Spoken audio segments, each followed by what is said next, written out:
Are we good? Yep, you're live. Okay. Good evening, everyone. Welcome to the second audit committee meeting of Greenburgh Central School District for the 2021-22 school year. First, let's go around and introduce ourselves. My name is Chris Vallon. I'm the chair this year for the committee. I'm a board member. Amy? Evening, everyone. My name is Amy Ashley Moore, and I'm the district treasurer. Thank you. David? I'm David Warner, member of the Board of Education. Ms. Raymond? Lisa Raymond, Assistant Superintendent for Business. Michael? Hi, I'm Michael Owens, community volunteer. Tracy? Tracy Mayers, board president and member of the audit committee. Laser? Laser Alert, network administrator. Mr. Oling? So I'm Scott Oling. I'm the partner from PKF O'Connor Davies, and our firm conducted the annual external audit for the school district that we're going to present tonight. Okay. And your colleague? Hi, my name is Melissa Zott. I'm the senior manager on the engagement with PKF O'Connor Davies. Thank you. Welcome, everyone. If you don't mind, we'd like to take just a minute to approve the minutes from the last meeting on October 21st. They were presented at the board meeting last week and emailed to you previously. I'm going to just quickly pull them up. I'm still learning this. I'm not going to read through everything. Maybe some highlights. We introduced ourselves. I listed the 4 key observations from the internal auditor's intensive review of grants and the summary of our action points that will be undertaken this year. We adopted the meeting minutes, reviewed our charter and timelines for the external audit, which begins, our review begins tonight, and the internal audit coming in the winter. And our next steps. Did anyone have any amendments to the minutes that were presented via email and at the board meeting last week? No amendments. Do we have confidentiality forms set up? I spoke to Ivy. I've drafted something and passed that on to our district clerk and our board president to see if we need to consult with our lawyer before having that formally approved and presented to our public members of this committee. Okay, so it's in process. It's in process. Anyone else? If not, is there a motion to approve the minutes as presented this evening? So moved. Move second. All in favor? Aye. Opposed? Abstentions? Motion passes. Okay. And the next step is tonight's main agenda, review our draft version of the independent or external audit report. And Ms. Raymond, I think at this point, I'll turn it over to you. And I do have 2 documents pulled up if you want me to open anything or relieve the screen sharing to someone else. Certainly. Thank you, Trustee Vallon. I'm going to turn it over to Scott Oling, who, as he represented that he is the partner, and Melissa Zott, who did our audit, to review the management letter comments and the audit report in draft form as it will be presented. So Scott, it's up to you if you want Laser or Trustee Vallon to pull it up, or do you want the screen to be given to you so you can go through the report? I can share my screen. I have the page of the report up that I would start with. If that can happen. Certainly. Laser, can you give Scott rights so he can share his screen? Yeah, Scott, you should be able to just share. Okay, let's give this a shot. Hopefully I'm just as lucky. Let's see. How is that? Can you enlarge that? Make it the full screen? Let's see. Is that better? That is. That's much better. Okay. Oh, okay. Excellent. Well, thanks, everyone. I'm going to cover probably the numbers part, and then I will have Melissa, when we get to discussing the management letter, I will have her cover this part, that part. So what I'm showing you here, and I think everybody has received a draft copy of the audit report. The good news is, if you're so inclined to approve this tonight, I believe we received the final legal response that we were waiting for today.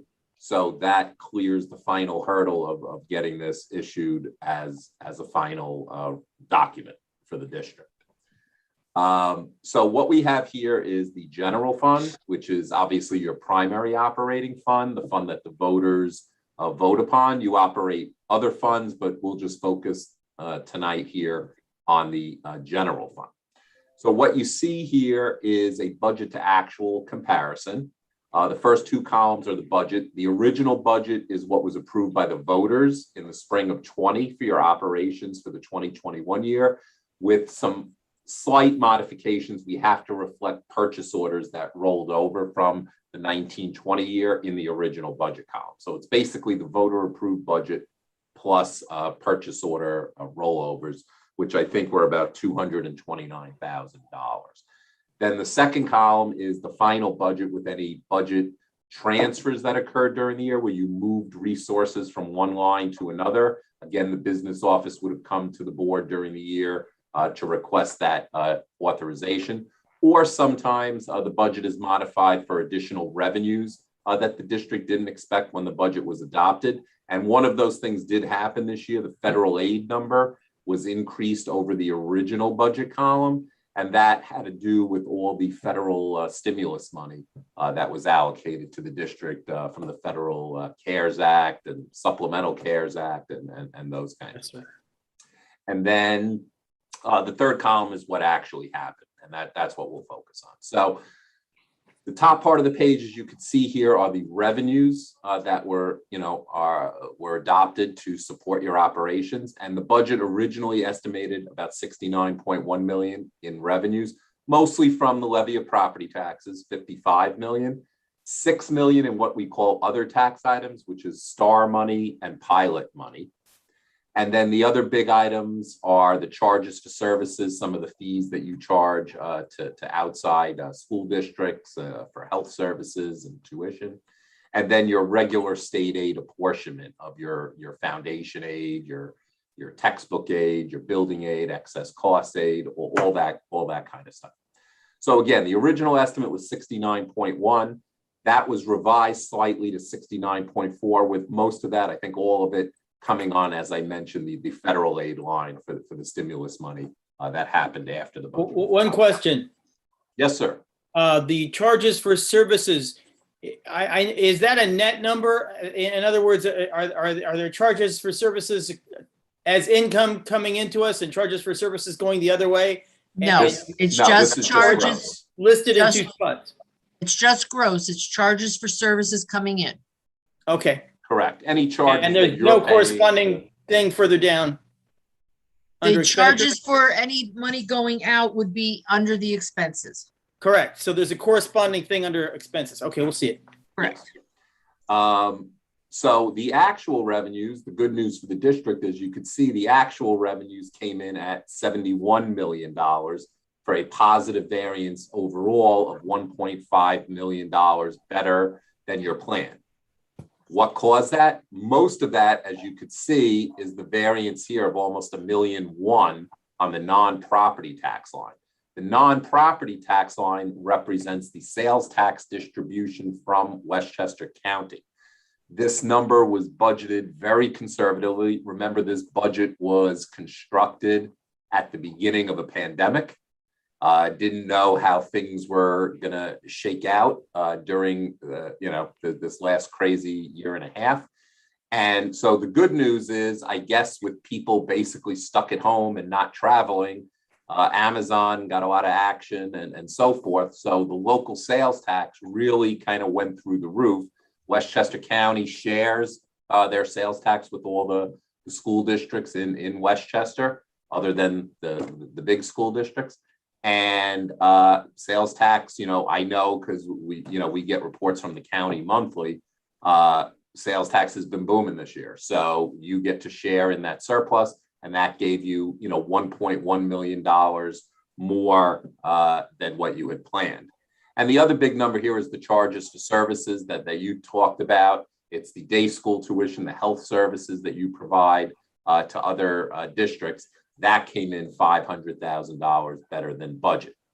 The federal aid shows short of budget, and I think that's because most of the federal stimulus money, the ESSER money and the GEAR money, the budget was modified for it, but not all the revenue was recognized yet.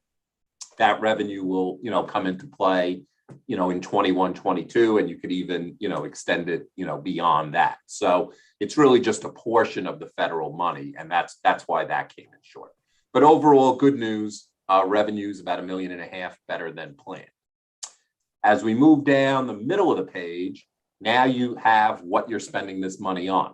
So the first group of expenses are what are referred to as general support expenses. So these are more of the administrative costs of the district. So it's, the business office, the superintendent's office, it's buildings and grounds kind of stuff. That's the main part, central services, the cost of operating, the buildings.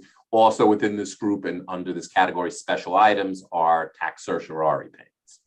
So in this group, the original budget was about $9.3 million. It was modified during the year through various budget transfers and so forth, up to 10.1. But you could see your spending was only about $8.4 million, which when I look back at last year's general support spending is very flat, basically flat year over year. You have encumbrances of $777,000. Those are purchase orders that roll to the next year. Most of the stuff, because it's in the buildings and grounds area, a lot of this work goes on during the summer before school reopens.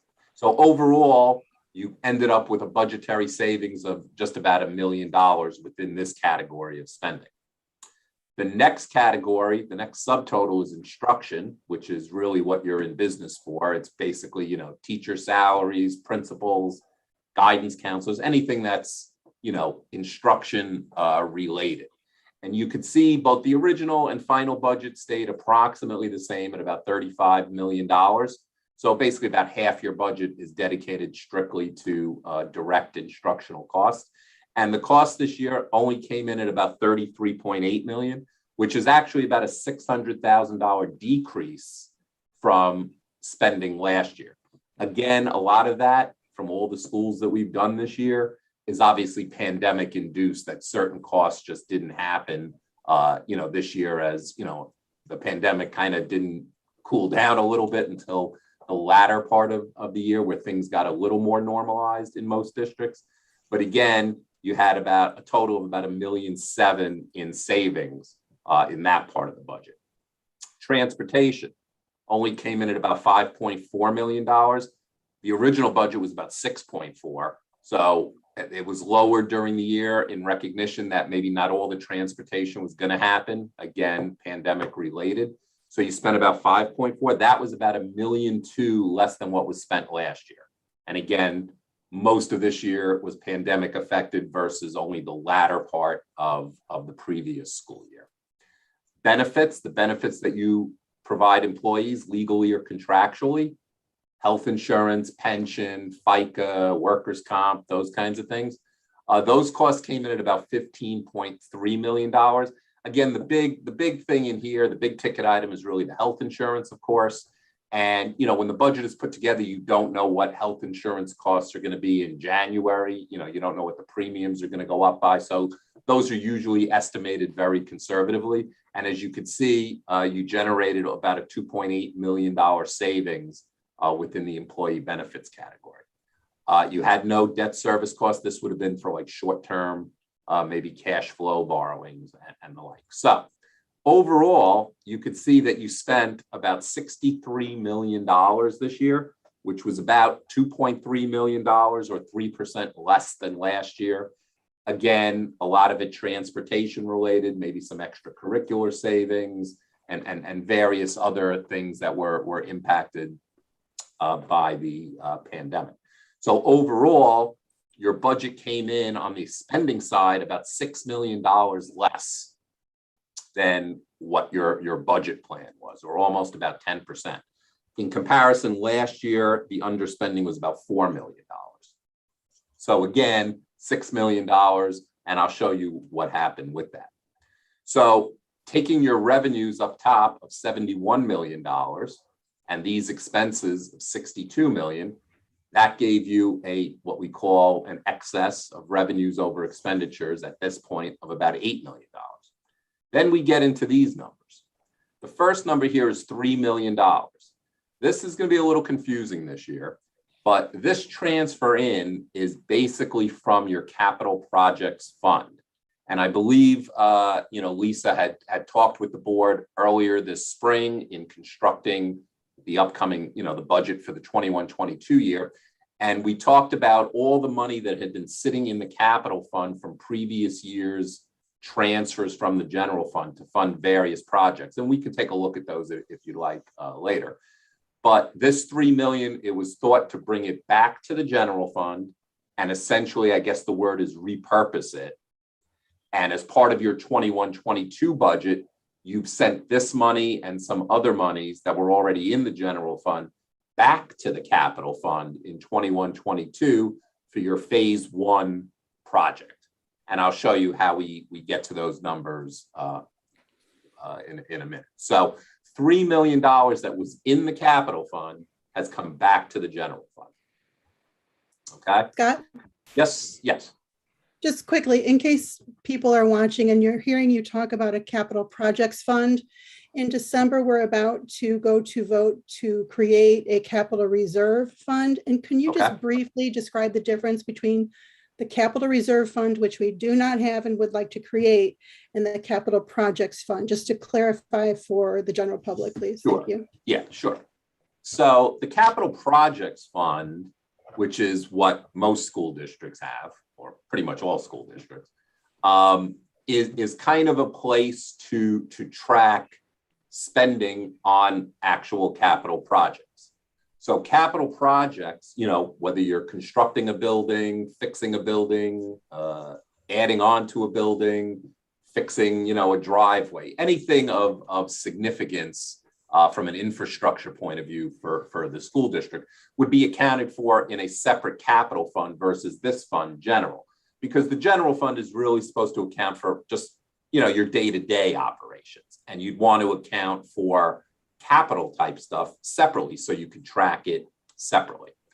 Capital projects are generally funded one of two ways. Well, really one of three ways. You could issue bonds, and you borrow money to do like a very big project. And then you pay that bond back over 10, 20, 30 years, depending on what kind of project it is. That's the most common.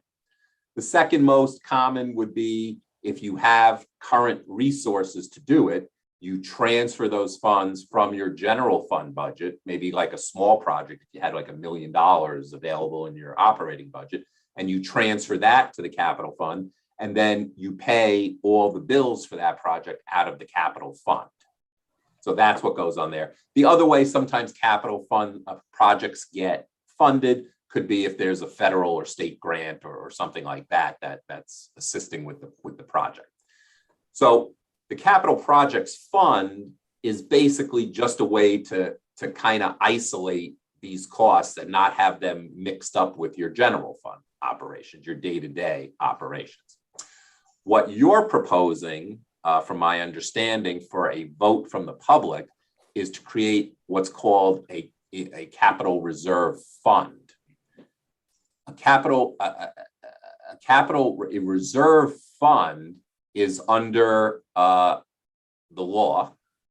So you can't establish it unless New York state law permits it. And in this case, it does. And it's a very restrictive reserve, one of the most restrictive reserves that school districts can have.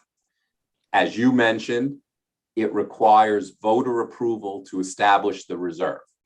So what you've just mentioned is that you're going to go out to the voters and ask them, hey, we want to establish a fund, a pot, a reserve, to kind of start collecting money and have it set aside for capital purposes in the future to do some future project, right?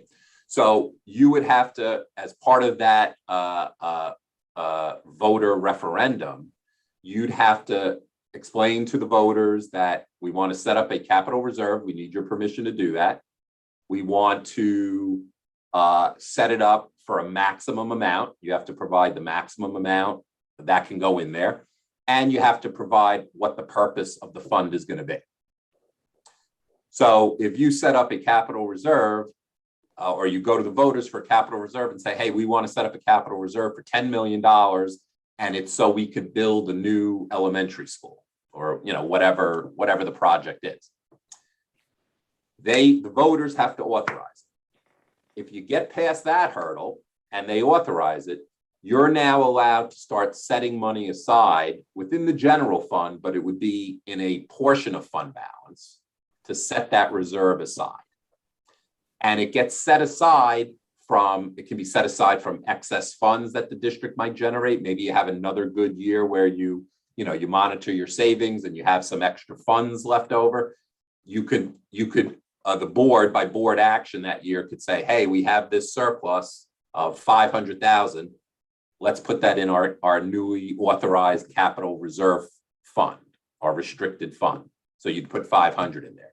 Or you could already have existing resources, which I believe the district has, in a repair reserve, and decide to move the funds in your repair reserve, which are really geared more to smaller repair type things.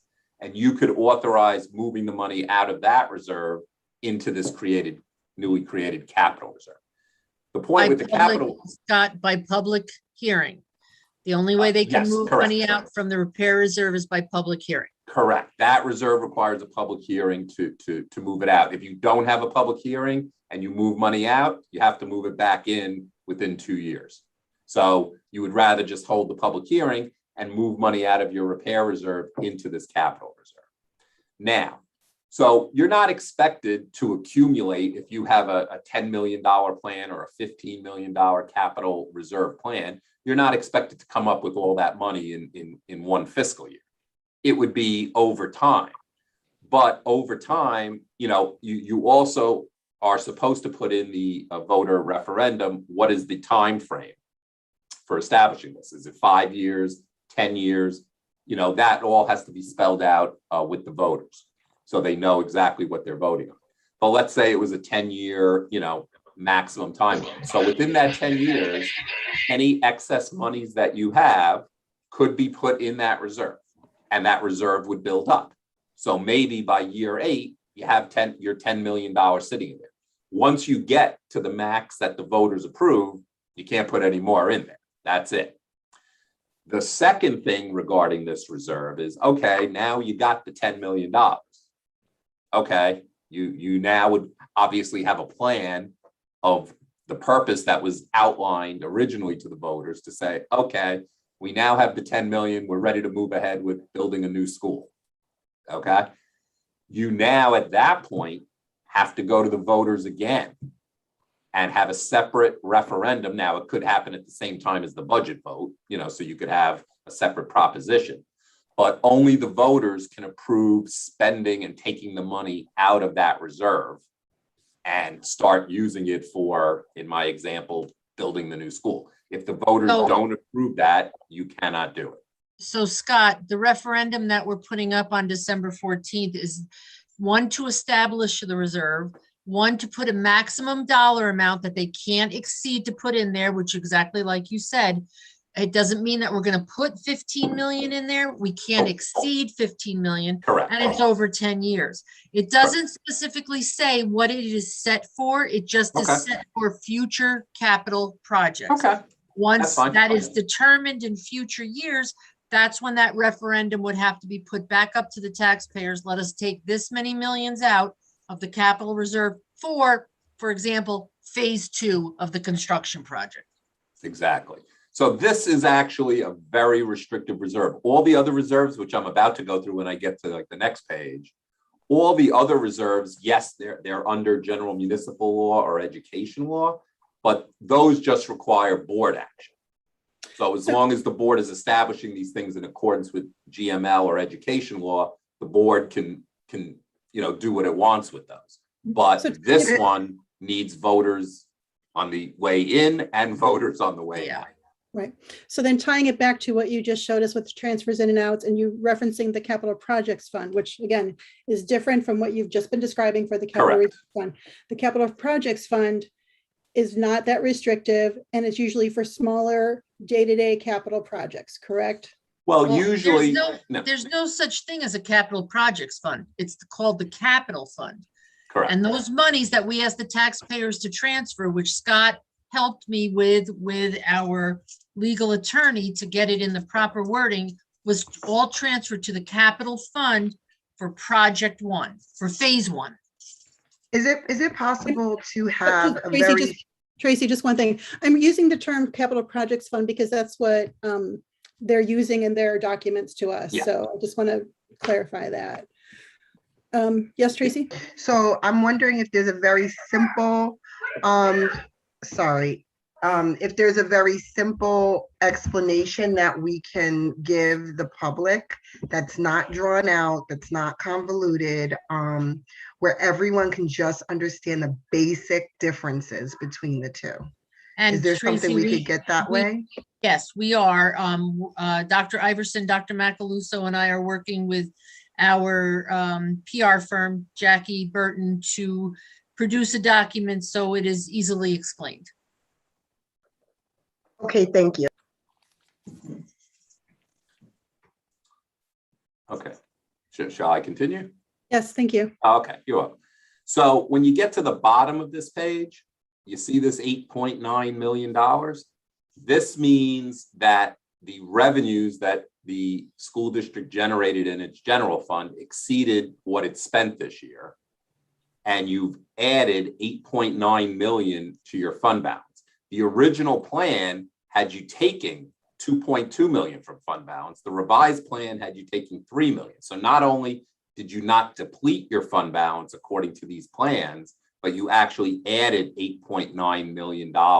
Now, a big chunk of that, 3 million, were these unbudgeted transfers, the way that, you know, from a transparency point of view, we wanted to bring back all these closed capital fund items from prior years, you know, leftover funds, bring them back to the general fund. And now you'll see when I get to the next slide or two that we're sending that money back to the capital fund to do the phase one project starting in 21-22. So your overall fund balance, your savings account, started at 21.4 million and ended the year, as you could see, at $30.3 million. So now I'm going to hopefully not make people dizzy, but I'm going to scroll back one slide. And everybody can see this slide or this page. This is the balance sheet of the general fund. It's a snapshot in time at June 30th. And that $30 million figure that we just saw on the other page is right here. Fund balance, or your savings account, is the difference between the district's assets and its liabilities. Current assets, current liabilities. There's nothing of a long-term nature on this balance sheet. You could see your assets up top are $36 million. And the good news for the district is most of that is in cash, $32 million. All your cash is in FDIC insured commercial banks. And obviously any of the amounts that are in excess of FDIC coverage, the banks are required to post collateral to secure your deposits. So this is pretty safe as safe gets. Of course, the interest rates are near zero now. So that's the downside. So you have $36 million in assets. You then have about $6.2 million in liabilities at the end of the year, mostly $3 million in retirement liabilities.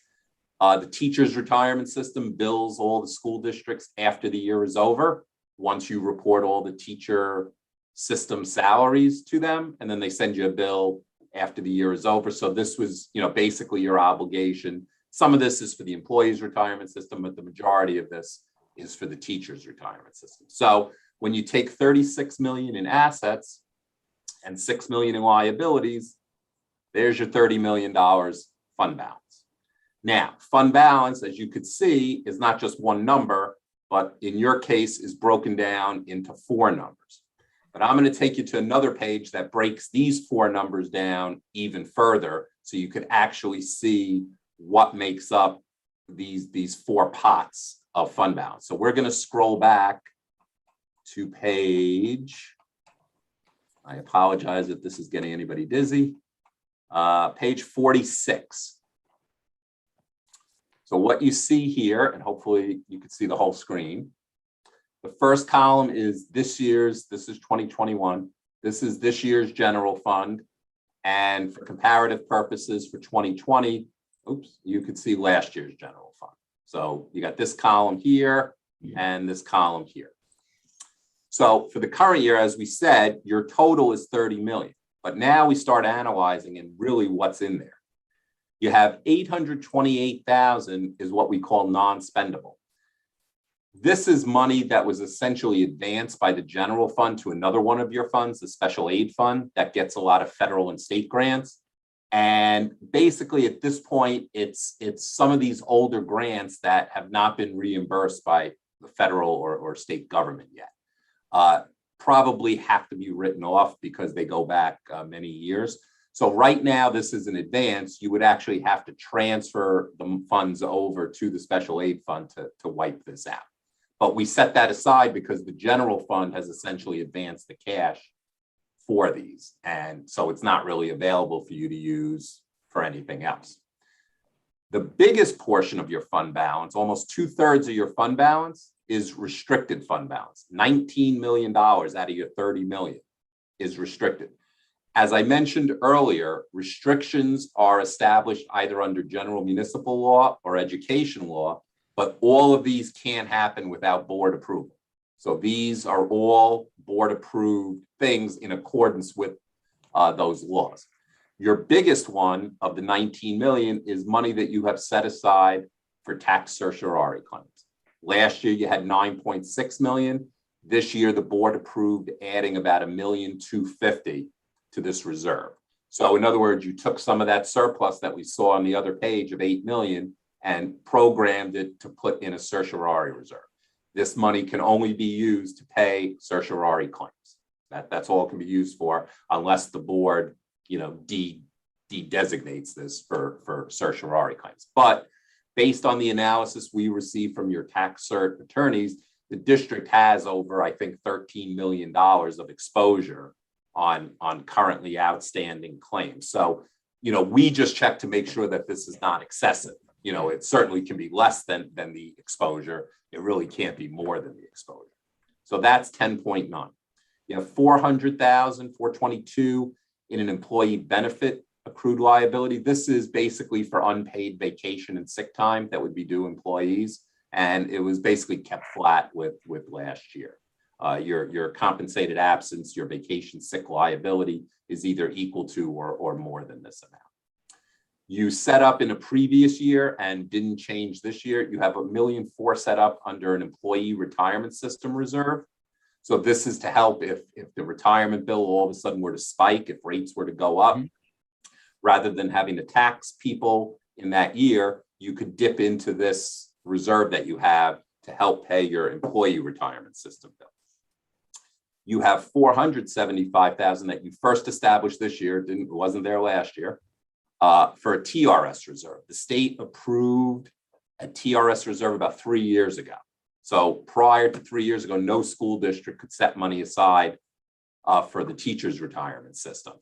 But obviously for a school district, the TRS is a bigger nut than the ERS, because obviously most of your payroll is certificated payroll. So this allows you're allowed to put in basically up to 2% of teacher salary per year into this reserve to a maximum of 10%. So basically you have 5 years if you wanted to put the max in each year, and then you can't add to it anymore. But again, if the teacher retirement system bill goes up, rather than trying to tax folks that year to pay for that spike, if it goes up, you'd be able to dip into this reserve. So here's the big one for the district. And it's broken down this year into 2 lines. As you could see last year, you had $1.6 million in a repair reserve. Now, between this line of 4.2 and this line of 357, you now have 4,611,000.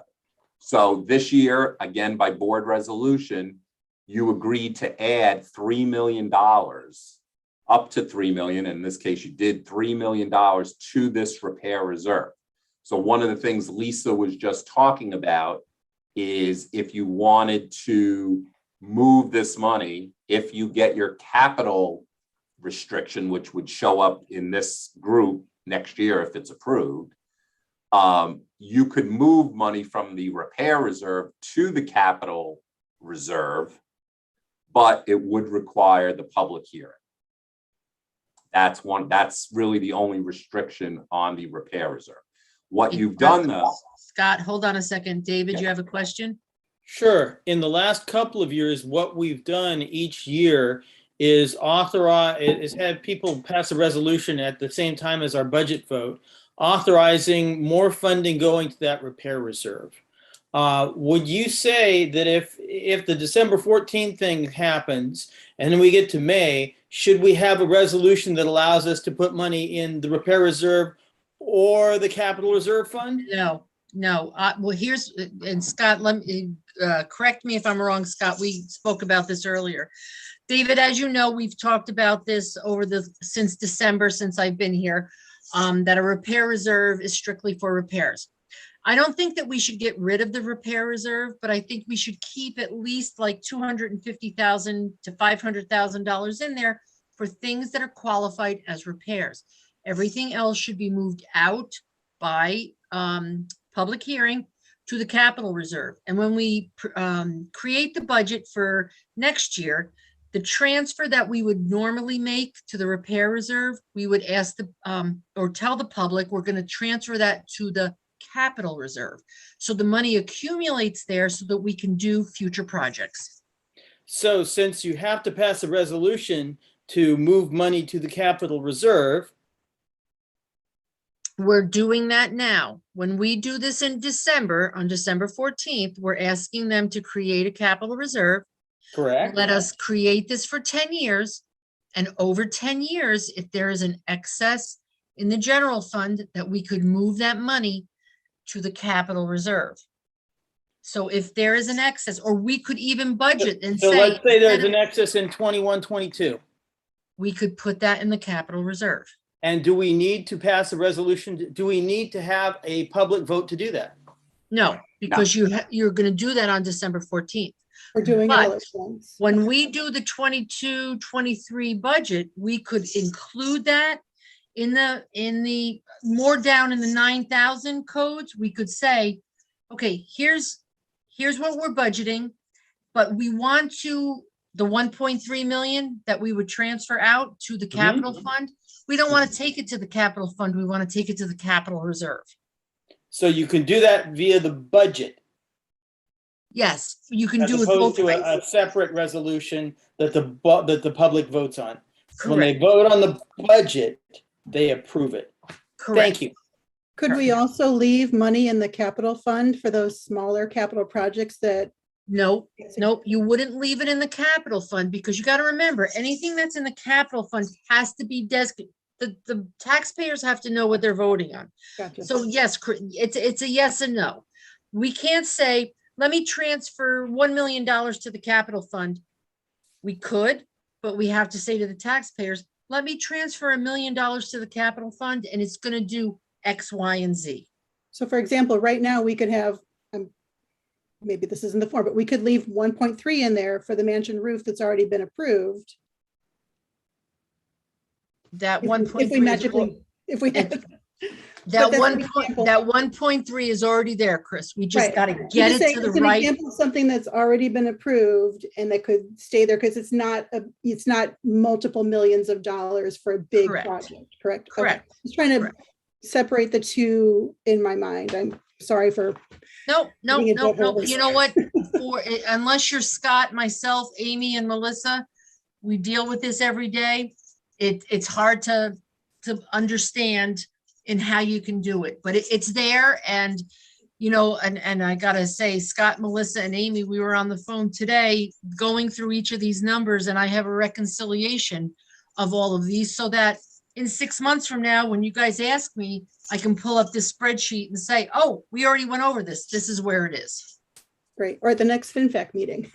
Exactly. It's hard when the terminology is so similar. So thank you. 'Cause Yes. if I can understand it, then hopefully the rest of the public can understand it. Thank you. Sorry to interrupt So again. what we did want to show here, and it's split out. So the 4.6 million that's currently in the repair reserve at June 30th, you have essentially designated 357,000 of that in the 22 budget. And this money is going to move over to the capital fund For phase one. for part of the overall phase one Phase project one. of about 5.7 million. And I'll show you where the rest of it comes from also. The second tranche going over to the capital fund in 22 is this 1,472,000 that was in this future capital projects reserve. So if you see last year, there was $2.2 million in that. During this year, you had already taken and approved $750,000 for various, I guess, ventilation system For HVAC. upgrades, HVAC upgrades, certainly, you know, pandemic related or whatever had to be done. So that's why the number dropped from 2.2 million down to 1.4. You're now going to take this remaining 1.4, and as part of your 22 budget, you're moving that to the capital projects fund for the phase one project. So we got to put a bunch of ingredients together here to get this to work. It is very complex this year, very complex. If we move down, so that's basically accounting for the 19 million of your 30 million fund balance. We've already spoken for that. Then you have what's called the signed fund balance. Part of it are these purchase orders. So remember last year I said you had about 229,000. This year you have 873. Most of that, again, is in the buildings and grounds general support area. So these are purchase orders. A lot of this stuff gets done over the summer. Probably most of this has already been spent in the early part of 22 already. So this 873 will amend your 22 budget. Remember I told you in the original budget column, it's what the voters approved plus encumbrances. So the 873 will be added to the voter approved 22 amount, and that will show as the original budget next year when we do this next year. Now, this number, 4,629,000, also used for next year's budget. You could see last year was only $2 million. So within this 4,629,000 is the same 2 million again to support your operations. You gave that back in tax relief in balancing your 21-22 spending plan. The remaining 2.6 million kind of is, remember we said we transferred $3 million from capital into general. We're now essentially appropriating it and giving it back to the capital one for the phase one project. So if you take 2,629,000 from this line, you take 1,472,000 from that line, and you take 357 from that line, if I did my math correctly here, that comes up to, I jotted it down here somewhere. So all those pieces come out to 4,459,337. You have to So trust Scott, us. stop right there if you would. If you remember in our budget presentations and in those big signboards that we did, we showed that we were bringing that money in and we were taking that money out. So that's all it is. It's an in and it's out. It equals to zero, didn't have any effect on the tax levy, nothing. Correct. So that Because this is the just our idea, accounting way. because the idea was that the funds that were in the capital fund had been, you know, designated for certain other things that either were no longer needed or, you know, came in less than what the thought was. So the idea for transparency purposes, even though it's a little convoluted here, is to send those unused funds back to the general fund, which is what happened. And now you're sending the money back out of your fund balance, and what you did in the 22 budget, you're sending it back. So if you add the 357 from the repair reserve that you're using, the 1,472,000 from the future capital reserve, and of this number 2,629,000, that comes to 4,459,337. If you take that plus your 22 budget appropriation of $1.3 million that you always, put in, but now specifically was put in for phase one. When you add that $1.3 million on top of this $4,459,000, you get a total of $5,759,337, which is the figure, is my understanding, for this phase one project. So when we look at this next year and look at capital next year, you're now going to see that you have resources in the capital fund of $5.7 million. And these amounts will no longer be in the general fund next year. You got that? There's a lot going on here. We've been on the phone a lot this year because there's really a lot going on. So what that really left, remember we started with 30 million bucks. Sounds pretty good. But once you set aside 828 for these advances for grants that, most likely are not going to get paid to us, the 19 million in these various restrictions, and then, this 5.5 million in assigned fund balance used for next year and for encumbrances, what you're really left with is $4.5 million.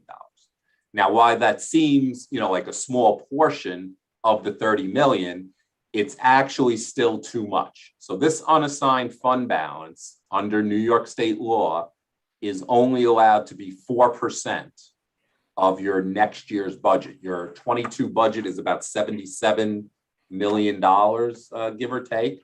So basically you would be allowed to have about $3 million in this line, about $3.1 million. So having 4.5, you are 1.4 million over what New York state allows.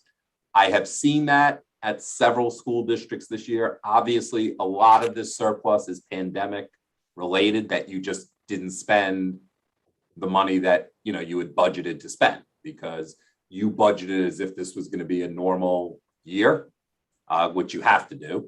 And obviously certain things didn't happen.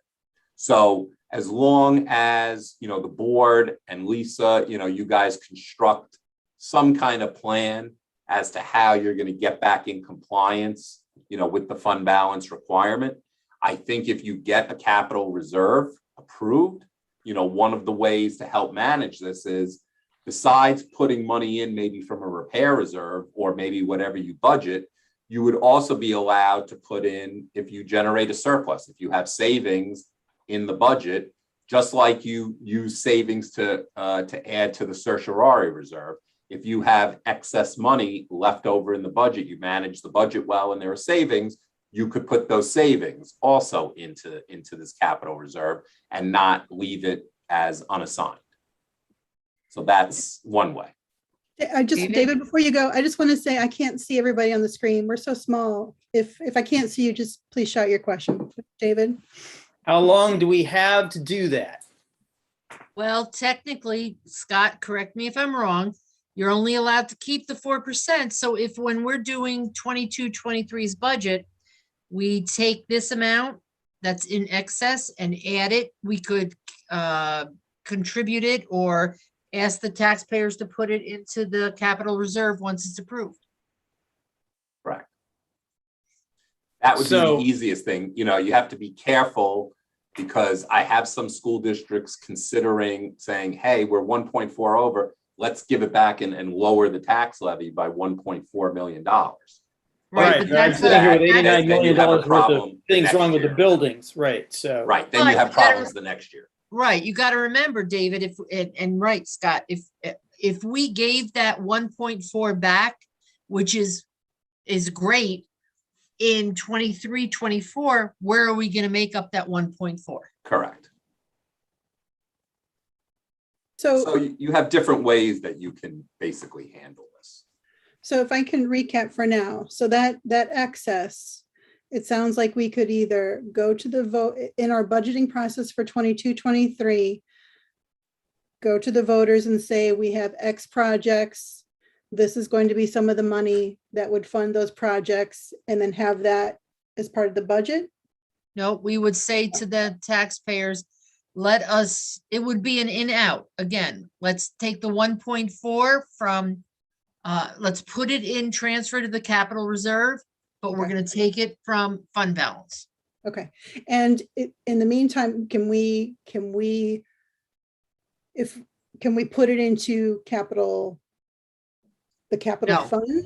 No. If we identify projects and put that to the voters in May? No. Well, you Okay. could if you put it to the tax, In the right, budget. right. You can't put it in the capital fund without telling the taxpayers what we're gonna do with it and what we want, or what we want to do with it and get them to say yes. So either way, it sounds like we need to go to the taxpayers if we want to use this 1 point. Right. the Either excess way, over it's gotta be, 4%. either way, it's gotta be included in the budget. Right. Okay. And, the idea of doing it for like a capital project is like you're using a one-time surplus for a one-time purpose versus saying, hey, we'll give it back and lower taxes next year for the operating budget. Or, But or, then- and or Scott say, oh, let us use this and add all these positions that we would have to sustain in the future. Correct. So You you're want it using to like be a a one-time one-time hit. source, Mhm. but Mhm. you don't want to use it for recurring, annual Right. expenditures. Exactly. We've got plenty of pending projects, so. Yeah. Okay, So that's really all I had, essentially on the numbers part of this. Because that was a lot to absorb. All right, so Okay. if Melissa, you go to the management letter, while you bring that up, I will let the board know, or the trustees and the committee know. As you know, we have spoken about the federal funds in the internal audit. It is going to be cited again here in the federal audit that you'll see a couple of different areas. We have spoken with Scott and Melissa, Amy and I have, and we have spoken with the committee in the internal audit. Dr. Macaluso, who couldn't be with us tonight because he's on a different committee meeting. He and I are working on this. We are formulating procedures and plans and guidances, and the business office will be much more involved in the future where we weren't in the past. These items, I assure you, will be corrected. Again, because we're putting these procedures in place. They are serious, obviously, because we get great funding from the federal grants, and because Scott and Melissa are doing the external audit, they have to do a single audit because it's more than $750,000 in any one federal grant, and that has to be reported to the federal government. So on top of us putting procedures and plans in place and recommendations, we will also have to answer to the federal government and give a corrective action plan.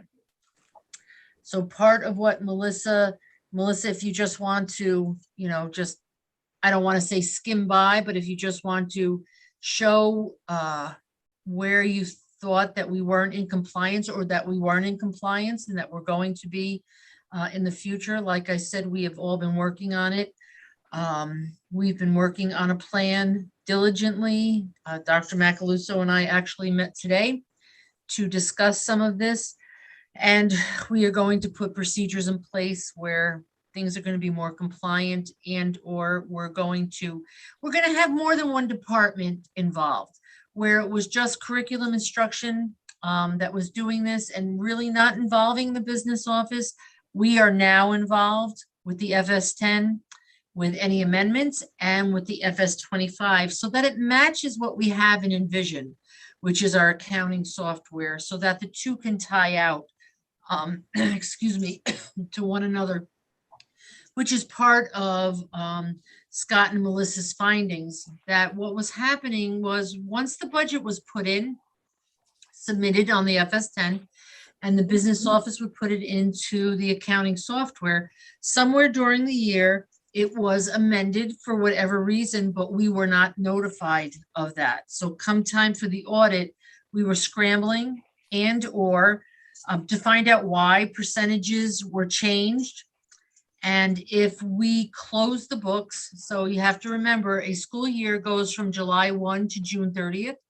Some of the federal grants end in August 31st. So we're on different fiscal years. We would say that the books are closed as of July 31st, so that we had a month to reconcile. But in our accounting software, it didn't close out the ability for anyone to put in purchase orders or amendments after the date that we closed. So we've amended our accounting software so that once Amy and I decide that we're cut off, the date will be put in and nobody can enter anything else into the system that would skew or alter the records that the external and or internal auditors would get. So we are in the process of putting procedures in place that haven't been put in place in the past. It's a work in progress. We've made great strides and we continue to do so. These are monies for us and for our public schools that are in our district that are critical monies that we rely on. And again, between Dr. Macaluso, Amy and I, we are working diligently to get this in order. So Thank you, Melissa, with Lisa. that, I'm going to hand it to you. Can I, Great, wait, thank you. sorry, Oh, can I sure, just go ahead. ask, is there a time frame for the response to the federal government?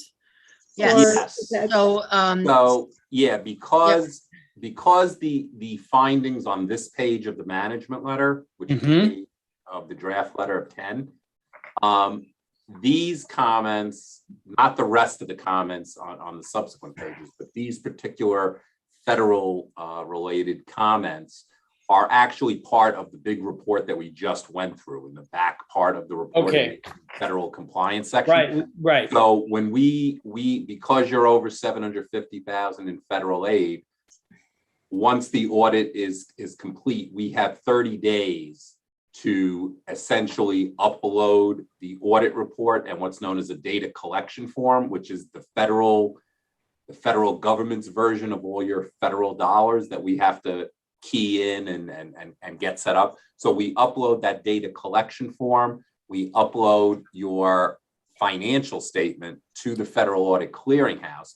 But when there is a finding that is reported on the data collection form, which we're going to report these things, it requires essentially a corrective action plan that also has to get uploaded to the federal government. So we provided Lisa and Amy kind of like a I don't want to call it a template, but a format that the feds kind of expect to see, in a corrective action plan. Obviously, they have to put the substance in it, but the format. So we would need that back, basically within the next, before 30 days, because if we don't file the single audit within 30 days of releasing the audit, you automatically become a high risk auditee the next year. We have to test more, we have to bug you more, and we don't want to do that. So, right. And basically, after we met with Scott and Melissa today, Amy and I got that corrective action plan. I've gotten them before,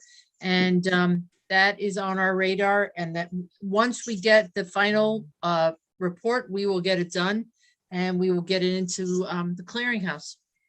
So not to prolong this, but right now you're presenting to the committee a draft version of the report. And then next week, the 16th, whatever the Tuesday is, you're going to be presenting it to the full board. Does the 30-day clock run from when the full board hears it and then approves? It would be from the date we release the report. So if I have concurrence from the audit committee that you're comfortable with the financial statements that we just went through and the comments in this letter that relate to the federal, then, and because we received the last legal today, Melissa would now get Lisa what we call the representation letter that basically says you gave us everything we asked for, you didn't hold anything back, all that kind of stuff. And Lisa and generally the superintendent would sign that document on June 30th, 2022. No. And once you get that back to us and I release the audit report, that the clock starts from when I release the audit report. And then we would work on doing this data collection form, which is just, data entry that, my admin works on. I review it. And then once I'm good with the data collection form, we hit the button to upload it to the feds. And I would get an email, Lisa's going to get an email that we have to electronically sign off. So I electronically sign off as the auditor. She has to sign off as the auditee. And then the federal government does whatever they do. And then we get emails back, usually within, a couple of days or a week, that they've accepted the submission, that the submission is correct. They, it's not that they evaluated it, but just that everything that was supposed to be submitted got submitted, including in that case, they'll be looking for a corrective action plan. So because of the way the data collection information gets entered, that's one of the things that they would look for. So if it didn't have something with it, it would get rejected. And that's what Scott and Melissa sent us today, and we're already working on. Okay. David? Okay, so are we ending up with 2 different corrective action plans? Yes. Yes. And does the board need to approve each of them? The full, I believe, The full board. I feel like, Obviously, we need to approve the state one. Do we need to approve the federal one in the same way we approve the state one? You know what? I don't think, Scott, correct me if I'm wrong, I don't think it would hurt to approve both. Either, yeah, that's fine. But obviously the timing of it, has to Right. be, on the federal one, has to be quicker. The corrective action plan for the state education department, there's more time on that one. But ultimately that also has to get uploaded to the state portal. Right. Obviously, Lisa and Amy are gonna, once we get them the report, I think they want to upload it before even though, now here's the problem. The meeting is on the 16th. Right. Deadline to file with the state education department is November 15th. So Right. they may need to upload the financial statement and the extra classroom report by the 15th, which would be before the meeting. And then you confirm it. But what I'm going to do is, once it's approved on the 16th, I'll do it right on the 17th. And we'll Okay. have our corrective action plan with it. Because they won't accept it without the corrective action plan. And that's and that's fine. nice. That's New We'll York have it State. done. We'll have it done. That's New York State, not the federal part. correct? That's New York State. Yeah, it's But- going to take me another week or so, because I have to get through the data collection form and Right. that. And then we'll get the federal done. So we need to make sure that the approval of the federal corrective action plan is at the December work session. Which is the 7th. Thank you. Well, it's either December work session or the 7th or well, not the 25th, but what is it? 21st? 21st. Yeah. Yeah. Mm-hmm. You got the 7th and you got the 21st. That's what's in December. Right. We'll get it done in December. Yep.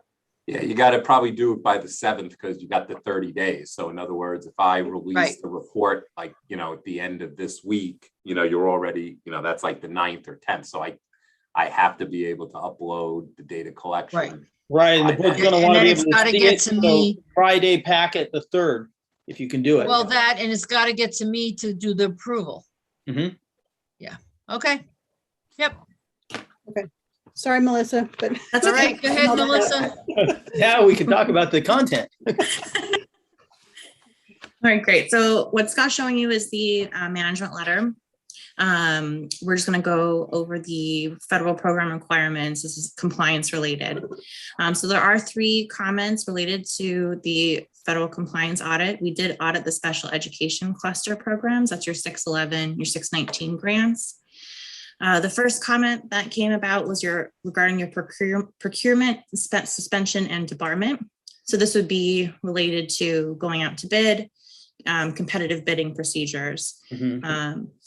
For the New York State requirements, part of the GML, the contracts that we did end up testing complied with the New York State requirements. However, when you receive federal funding, you are required to follow the federal procurement requirements, which are more restrictive than the New York State.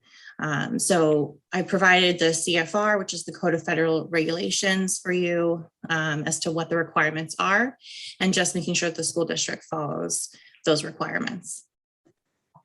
The next comment relating to the grant would be the activities allowed or unallowed. Lisa pointed to this on her introduction to this section. Basically, we selected some payroll samples. The approved budget that we had looked at, the FS10, had a certain percentage of their salaries charged to the grant. When we saw the FS10F being filed, it was 100% of their salary was charged. So whether there was an amendment or some sort of adjustment made, it was not brought to our attention at that point. So I just want to make sure those expenditures incurred by the school district are appropriately reported on the FS10Fs. The last is the reporting. These, again, are the final expenditure reports to FS10Fs. When we first reviewed them, they did not agree to the accounting records. And again, as Lisa mentioned, this is because some of the grants end up hovering over the fiscal years. They close out in August.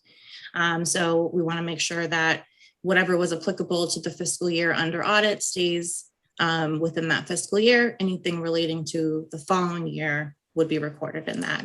So that way your FS10Fs truly represent what was incurred in the fiscal year. Okay. So next, this is going to be your old receivable balances. These are receivables that are outstanding over 1 year. We have $316,000 in the general fund and $828,000 in the special aid fund. As Scott mentioned in his presentation, the $828,000 is representative in your general fund as a non-spendable portion of your fund balance. So these, this is comment relating to that non-spendable piece. And then the 300. Okay, wait, go ahead. Melissa, can I go back to that? So Sure. Under the general fund, that 316, Melissa sent us the schedule of those, and we are researching those. Unfortunately, we have some school districts who aren't timely, specifically New York City. They are always the last to respond, the last to pay. We have some monies from New York City, and we have some monies from other municipalities around our area that we are in, we're not in agreement with on what they owe us and what they think they owe us. So like Melissa and Scott have said, they owe us this money for over multiple years. Our attorneys have been involved in some of them. Again, it's been multiple years back to 17, 18, 18, 19 that we might just want to write them off, but we are giving it our valiant effort to try to collect specifically from New York City, which is the larger of all of the monies that we are owed. If not, we will write them off. Oh, go ahead, Melissa. Great. Scott, Quick question. Oh, sure. Sorry, quick question. So, at what point, if they're aging so far from the past, at what point would they be discounted? Maybe that's more of a question for. Right. And Scott. and Mike, you're completely right. I think at this point, if they are more than, and Scott, correct me if I'm wrong in my thinking, if it's more than 2 years, I would say we have to write them off. Either you write them off or you have an allowance, essentially against them that, that are not, they're not written off, but they're also not part of your fund balance because we don't think, this revenue is going to come. Or, you can make a decision. Now, some schools go through the board, Lisa, to approve authorization of writing off, especially if it's a large, if it's, $500, you could do that. If it's insignificant compared to our budget, but there are some that are significant, and we have the documentation in the backup. Is it worth the legal fight? Are we going to spend more in legal bills than, to get the money? And from what I can see, from what I've been researching, it's what we are asking to collect might take us more in legal fees to get. So we might just want to write them. We have written some of them off, I can tell you. There was one that is a neighboring school district that we have been arguing with for over 3 years. And I decided that and our attorneys were involved, that we weren't going to recoup what we were spending out. So I got to tell you, traditionally, when we bill New York City, they are the last to pay. They hold on to money as long as they can. And if we are in, let's see, the 21-22 school year, we probably are just going to expect the beginning of 2021. So they are behind. They always are. They always lag. And some of this money is from 18-19, 19-20, and I'm not sure that we're going to get it because they're arguing with us over the students that we say were moved into our district and they say we're not. So. Got it. All right. So Lisa, before, is there, go ahead. Tracy, is that you? Go ahead. Yeah, is there someone specifically tasked to go after this money Yes. with regards? Yes. Okay. Yes.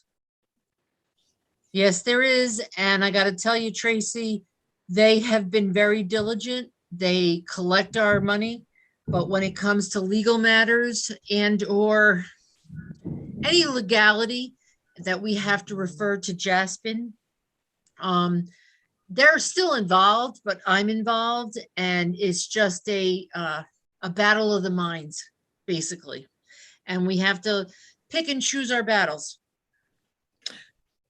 I hear what you're saying about weighing the cost benefits of writing off or pursuing them, but if we do decide to write off these balances, is there a way to track what we're writing off? I'm asking because in a recent meeting, I know we approved payment for students attending other districts, our students attending other districts back to 2017-18. And I feel like if we're paying our bills, is it possible we're paying our bills to a district that we're also trying to collect from? Is there a way to No, yeah, and that's a really good question. No, it's not. It's more of New York City. It is some neighboring school districts, but it's not ones that we deal with often.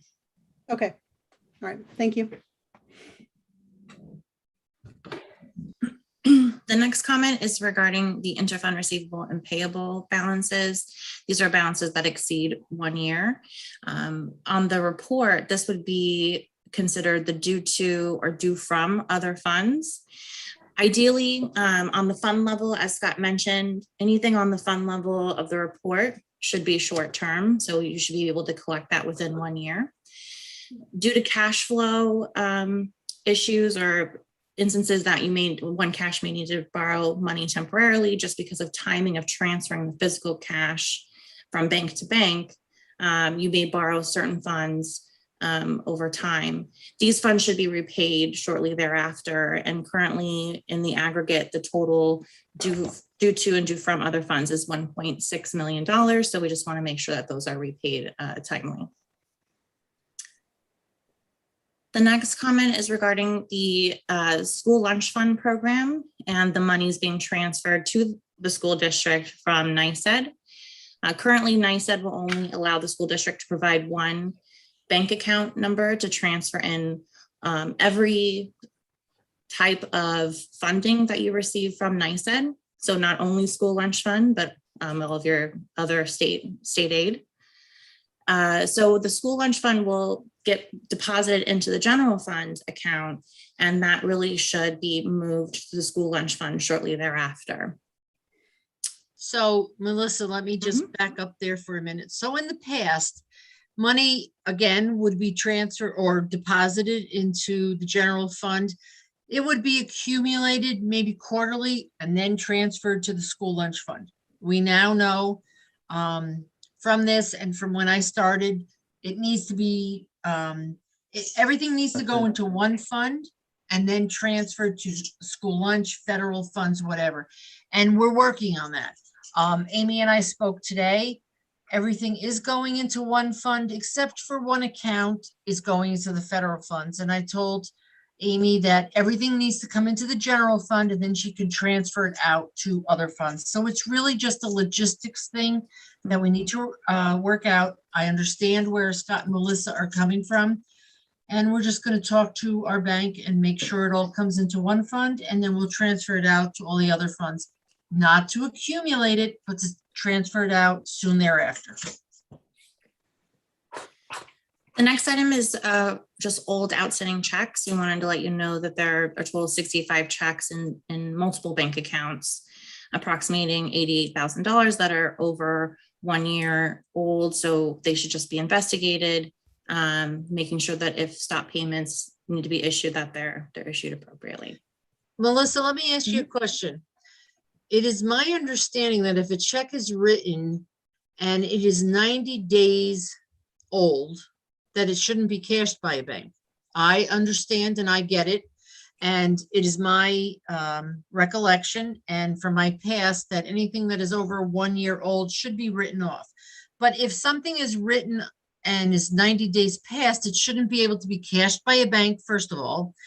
And two, these 65 checks over multiple accounts, again, because of the pandemic, because of the timing of when Amy started, when I came in, not making excuses or anything, we'll write these 65 checks off so that we can reverse them.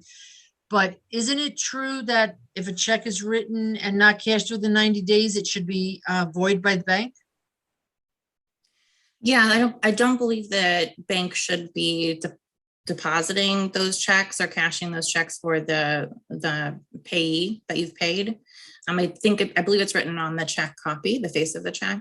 Right. Right. Okay. Yeah. And Sometimes so it's these, 180 days, sometimes it's 90. Yeah. Right. okay. I would check So- the check copy. I've spoken with Amy and we're going to look into these 65 checks across and we will void them and reverse the entries. The next item is old accounts payable items. In the special aid fund, there's about $96,000 that are payables in excess of 1 year old.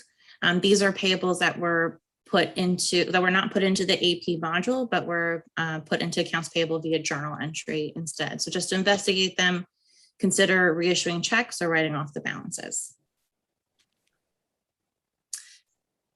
Next one is also related to the special aid fund. This is just the utilization of your FS25s. An FS25 is used to request reimbursement over the year of the grant year. And you would request reimbursement for the expenditures you've incurred to that date. This year, we did not see any FS25s being reported. And this could result in some cash flow issues because you wouldn't receive reimbursement until you've essentially filed your FS10Fs, which would be your final expenditure report. And again, that is what Dr. Macaluso and I are working on with the federal grants to streamline them into between curriculum, what is being written, what's being allocated there, and then it is turned over to the business office so that we can do these FS25s to collect the money. In the past, we haven't been given this information, and that way Amy or myself can file these so that we can start get reimbursed for the money that we have put out. Great. And again, Melissa, I'm not going to steal your thunder, but the Texaco donation, we were written up for this last year. We were given a Texaco donation for STEAM, and then there was the pandemic. I spoke to Matt Smith, our high school principal, and said, hey, you got money there, you got to spend it. But with remote in, remote out, et cetera, he didn't spend the money. I will make sure that he spends this money this year to make sure that we can maximize the donation that Texaco gave us. I'm sorry, and I missed some of the meeting in and out with traveling from work. So forgive me if this is repetitive, but are there limitations on the Texaco money that can be spent, like on where it can be spent? And well, let me answer that, Scott and Melissa. And if I'm wrong, please let me know. This was a donation given to us from Texaco, and we should have spent it within the year that it was given to us or there soon after. It was given to us, let's see, we're in 21, 22, 2021. So I would say somewhere in the 1920 year, right after the pandemic happened, and it was for STEAM. They started to spend part of the money, but they didn't spend all of the money. We were made aware of this in last year's audit, and I brought it up to Mr. Smith, and he acknowledged that he was aware of it, but because of the pandemic and that STEAM wasn't happening, et cetera, that they hadn't spent the money yet. And I told him or informed him that he should be spending it. Let's see where we could use the money. And I'm not sure that it's specifically for the high school or maybe across the district, but perhaps if it's across the district, we could tap into the STEAM directors and make sure that we utilize this money to get something for this year. Thank you for explaining.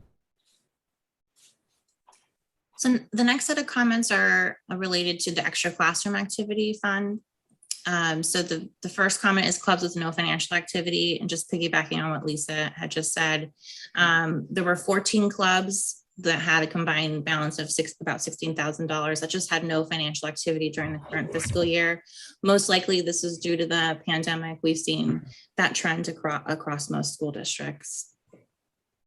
The next one is sales tax. You have a sales tax club, or a club listed on the extra classroom activity report called state sales tax. We would anticipate seeing a disbursement from this quote unquote club. We did not see a disbursement remitted to New York for the sales tax collected. And Melissa, let me just say, there really should not be a sales tax club. There is no such animal, to put it plainly. The spreadsheet that is kept for extracurricular activities should include a sales tax line for each club, should they hold a fundraiser that has sales tax. And then at, I believe it's annually that sales tax is paid. It should be collected and paid by the club and take it out of each individual club's portion to be paid to New York State. So there really shouldn't be a sales tax club, which I will look into, and I will make sure that that is disbanded. And if we owe money to New York State, we will make sure that we have that return done and filed timely. So does that mean that each club needs to have a tax ID number? No, To do that? nope, not at all. And that's a very good question, Chris. Extracurricular activities has its own ID number separate from the school. So what extracurricular clubs don't understand is that they are separate from the school district. They have to have their own tax ID number, which we now have. They have to do their own sales tax collection on items that are sales tax collectible because they're not tax exempt like a school district. And there are guidelines and a guidebook which we have issued to the extracurricular advisors so that they know if you're selling t-shirts for the 10th grade class, if your cost is $10 per t-shirt, included in that has to be the tax, or you have to charge tax. So that come sales tax time, the extracurricular club has to file a sales tax return. And that's something that they didn't understand, but we're putting in place now. So if each club has to file a sales tax return. Nope. Each club does not have to file. Extracurricular clubs are encapsulated into one. So is that why this one account exists? Maybe every club Yes. put their sales tax monies into this. Yes. Yep. Yes, This is how they exactly. sectioned it off, but now. Yes. Under that line and then gets paid once a year. Right, exactly. So Yep. now you're saying you're gonna get rid of the club. It's just gonna be in the spreadsheet. It's not, right, it's not, It's not there a club. shouldn't be a sales tax club. Right, There should be a sales tax account. Right. Okay. Mhm, mhm. Thank you. Sorry. I'm intimately aware of this in my household. That's okay. So thank you. I think it's the last extra classroom comment is the club deficit. So in class of 2019, there was a club deficit balance of 925, and this is the same comment we had last year as well.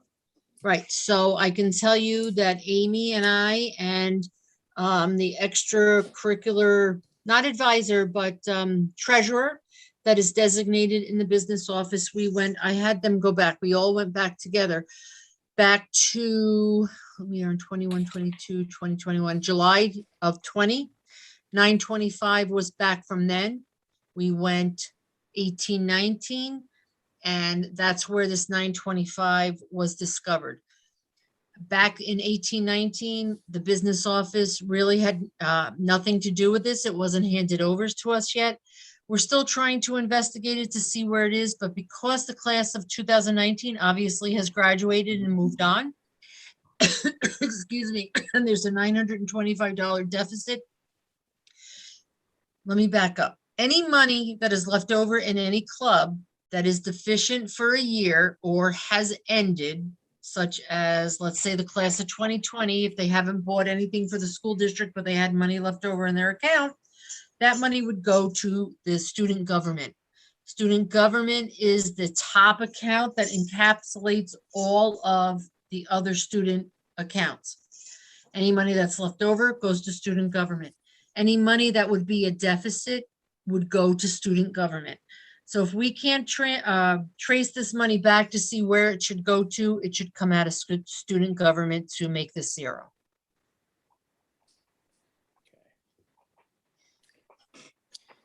And then the last comment is an other matters comment. This is regarding the school lunch fund. We like to see that the school lunch fund balance be no more than 3 months worth of the average operating expenditures. We calculated that, and that's approximately $320,000. Currently at fiscal year end, June 30, 2021, the school lunch fund reflected assigned fund balance of $444,000. So that exceeds the recommended maximum by $124,000. Yep, and we acknowledge that. I think it's a good problem to have that we have too much money in our cafeteria fund or our school lunch fund, which a lot of schools don't. We don't take this lightly, but as you know, as a board, we have been replacing some outdated equipment. Last year, we replaced a very large and expensive freezer that we needed. We are replacing some hot tables in the high school that are outdated, and there is recently a refrigerator unit. So the money that is in excess, we have been trying to budget to replace our equipment, and that's what we will do with any excess that is from here on forward to replace any equipment that is needed so that we don't have an emergency in the future.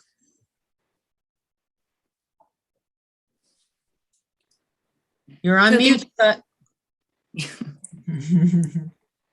That's kind of it for the management letter. The rest is just, required communications in that document. So I guess, my question would be, do I have permission to, to go forward and turn these documents out of draft and into final so that we can, have them ready for you to, for the meeting next week and for uploading to the various places that has to get uploaded. And it's definite, are you saying it's acceptable for this committee to do that approval and not the full board? No, we make a recommendation Right. to the board. So then the question is, all right, so just to make sure, could you go back to the previous document and go back to, I guess it's page 88, 89, 90. I just want to scroll through it and make sure that everything that's in there as advertised, that's a finding. Yes. Is in both, has been covered by the separate document.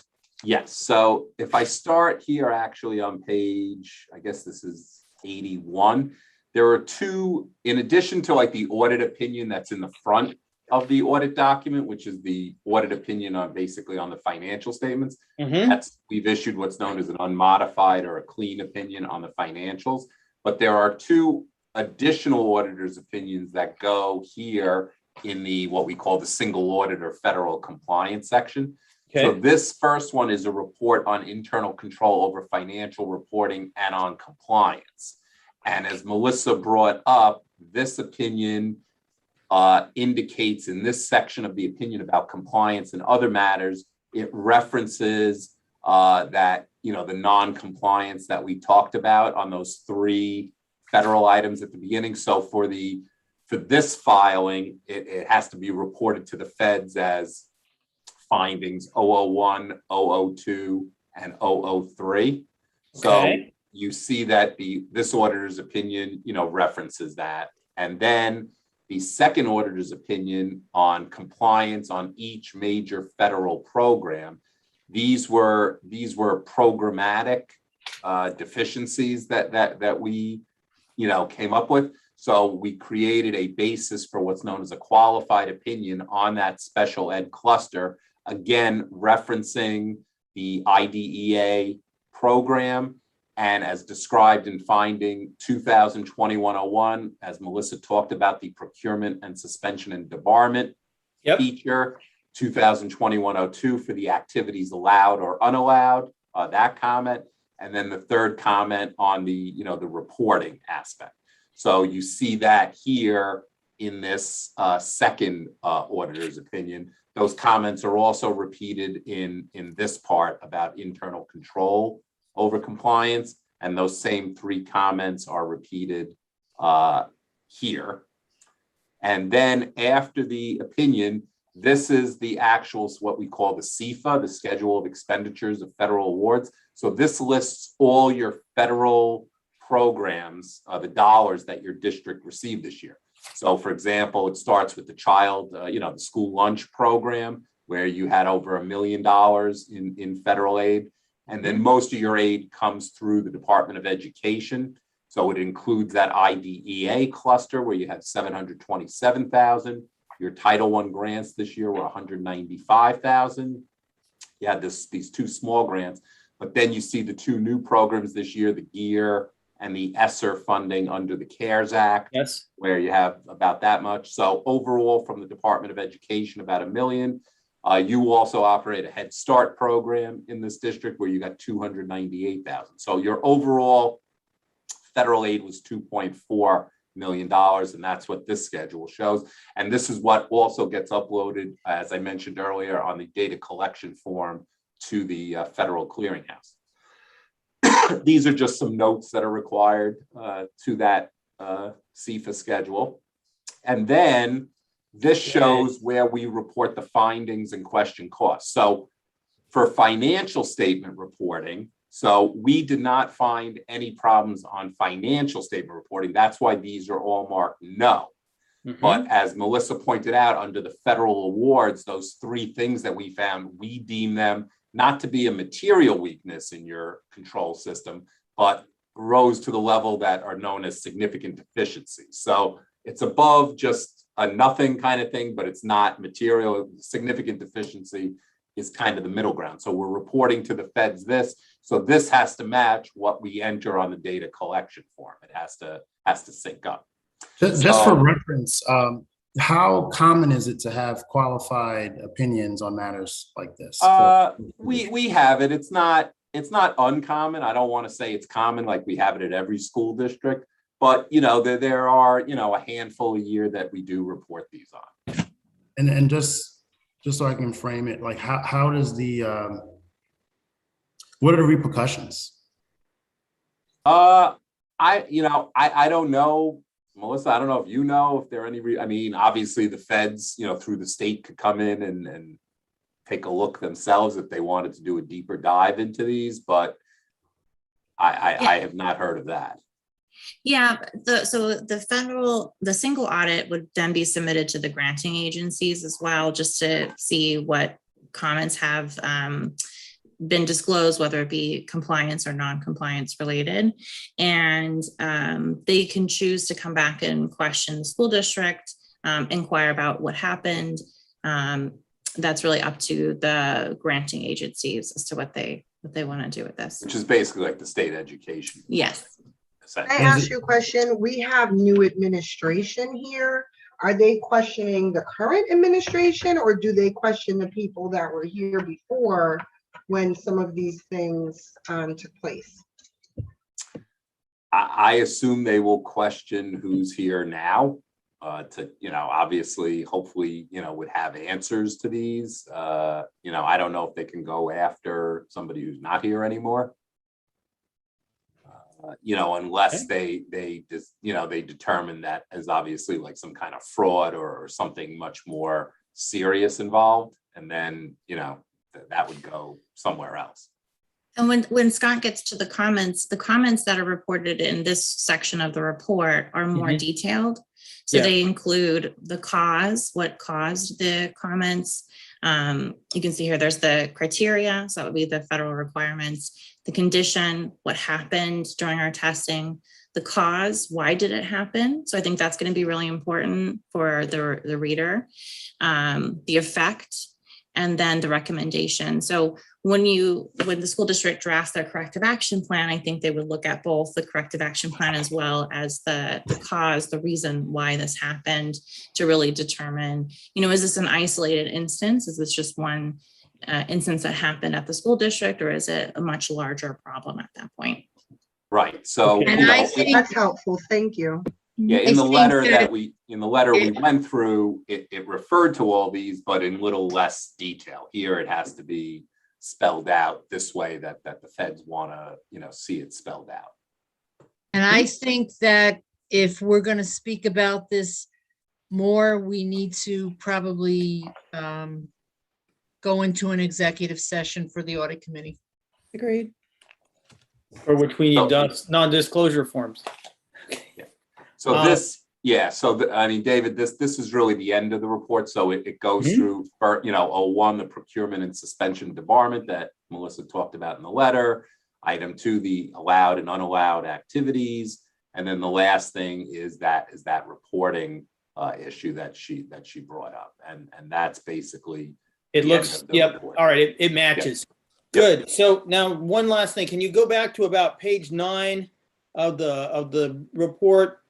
You're right above, there's like a pie chart that says sources of revenue for fiscal year 2021, governmental activities.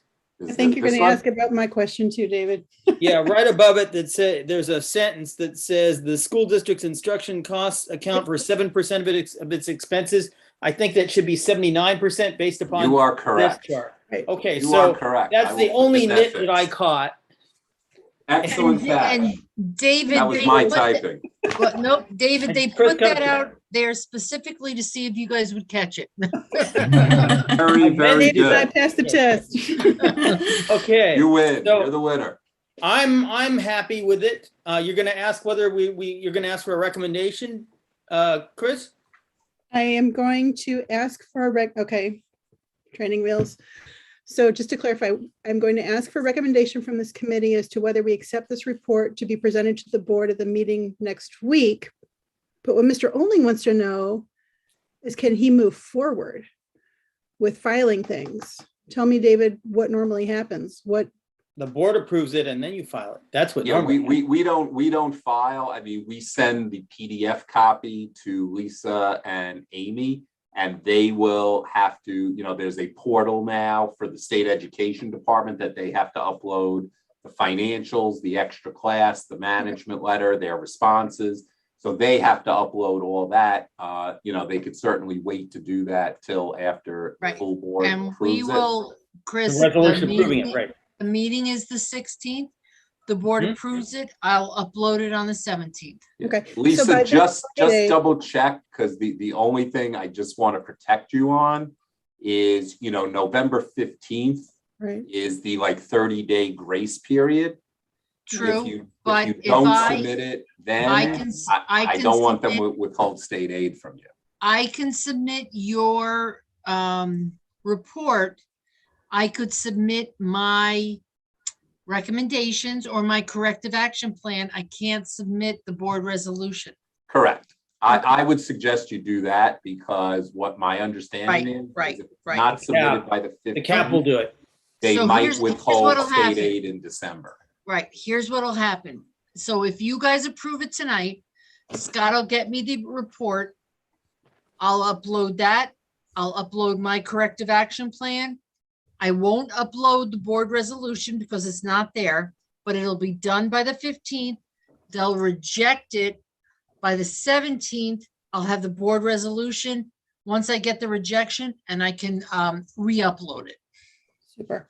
And okay, so let's do that. Let's do that recommendation. So do I hear a motion to approve accepting the draft external audit report for presentation to the board on November 16th and Lisa's corrective action plan.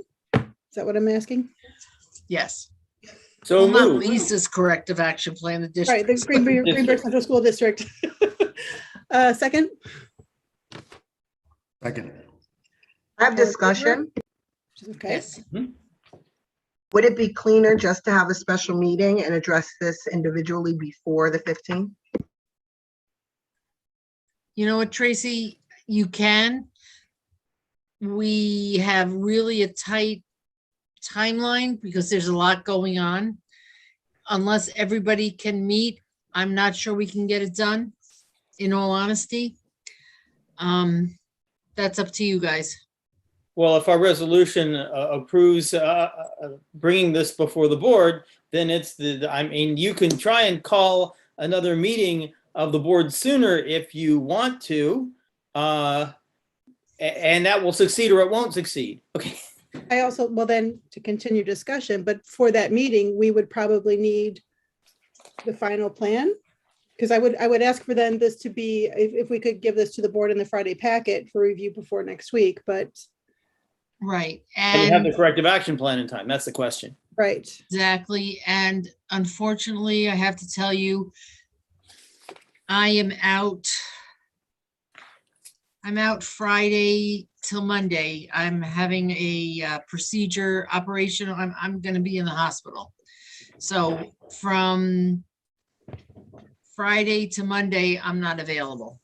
Okay. So Tracy. Okay, it does doesn't seem really possible. I just thought it might be an option. I'm sorry. Yep. Nope. I It would be understand cleaner that. if we could do it. Yes. But next year we'll have our audit sooner. So, okay, so is. You know what? Next year you'll have your audit sooner and you will have a cleaner audit. Because Amy and I are aiming, and you know what? I gotta tell you, even though I started in December, it was a whirlwind and there were a lot of things going on, but I've been doing this for 25 years and we'll get it better for next year. I promise you. Thank you. Is there any more discussion on the matter? All in favor? Aye. Opposed? Abstentions? Motion carries. We'll present this to the board on the 16th, and Ms. Raymond confirms that Mr. Oling, I don't know who's coming next week to present to the board, but I will assume that you're working with Ms. Raymond to provide representation. Yeah. Okay, so then That's it's, correct. so then going And back, we will get Lisa that representation letter tomorrow, and to get that signed so we can, because they don't let me release anything without that. So right, okay. we will So then as get far- this in production tomorrow. Okay, thank you. So then as far as what we're providing to the board before next week, Ms. Raymond, am I sharing what we saw tonight, or will there be a new version before you break on Thursday? Scott, correct me if I'm wrong. I think this is it, right? I think this will be it. What'll happen is As amended. I will fix that thing that Mr. Warner came up with. Very good. And then I will get this into production tomorrow, both the report, the extra Date. classroom, and the management letter. And at that point, my production people have to do what they do with it. My guess is they could be done with it, by the end of the day tomorrow or early on Wednesday. And at that point, we'll get hard copies out to Lisa and Amy, but we will also send them the PDF copies that they can then use to upload, to the state. And then we'll deal, after it's all issued and everything, I will deal with the data collection form and the federal clearinghouse filing, which will, like I said, I have 30 days to get that done. So Okay. I will work on that, right after that. Okay, thank you. So it sounds like I'll touch base with you, Ms. Raymond, on Wednesday. Yep, you got it.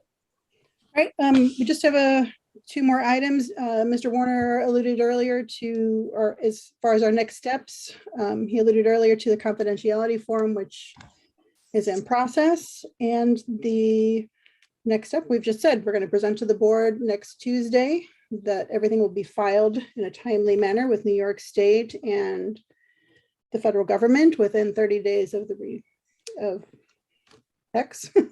And then come January, February, we'll be looking at the draft internal audit report. Is there any other new business? Just I so don't have any new business, but I do have an inquiry about how long, just my own housekeeping with running the meeting on the 16th. How long will this presentation take to the public? I could do it whatever timeline you give me. I usually kind of allocate 10, 15 minutes. You know, more of a high level overview, not the detail that we went through here. Okay, thank you. If there's nothing else, do I hear a motion to adjourn the meeting? So moved. Second. All in favor? good night, everybody. Opposed? Okay, Thank good night. you. Thank you. Rowan. My Good vote night. doesn't count. Thank you. Chris, Thank you. Good Amy. night. Okay, good Thank night. you See you so next much. week. Bye-bye. See you later. Scott, Good night. Tracy, Laser.